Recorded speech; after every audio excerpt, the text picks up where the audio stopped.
والنازعات غرقا والناشطات نشطا والسابحات سبحا فالسابقات سبقا فالمدبرات أمرا يوم ترجف الراجفة تتبعها الرادفة قلوب يومئذ واجفة أبصارها خاشعة يقولون أئنا لمردودون في الحافرة أئذا كنا عظاما نخرة قالوا تلك إذا كرة خاسرة فإنما هي زجرة واحدة فإذا هم بالساهرة هل أتاك حديث موسى إذ ناداه ربه بالوادي المقدس طوى اذهب إلى فرعون إنه طغى فقل هل لك إلى أن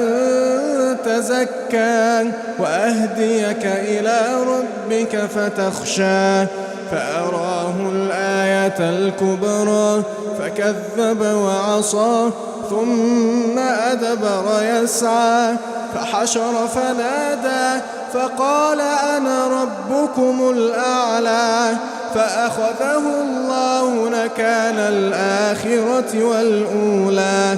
إن في ذلك لعبرة لمن يخشى أأنتم أشد خلقا أم السماء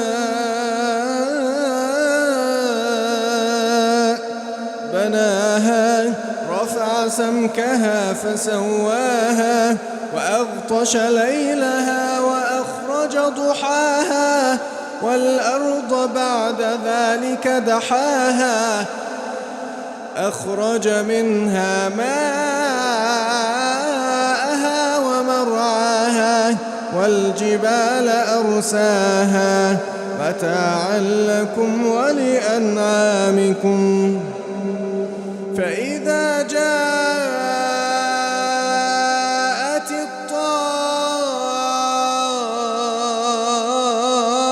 الطامة الكبرى يوم يتذكر الإنسان ما سعى يوم يتذكر الإنسان ما سعى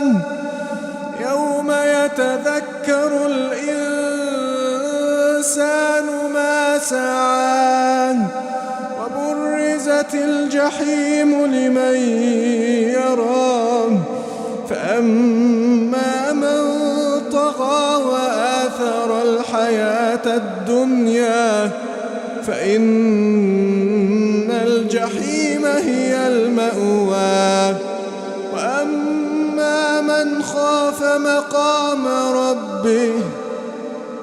وأما من خاف مقام ربه ونهى النفس عن الهوى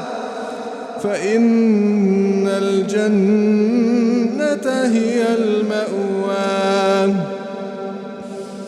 يسألونك عن الساعة أيان مرساها فيم أنت من ذكراها إلى ربك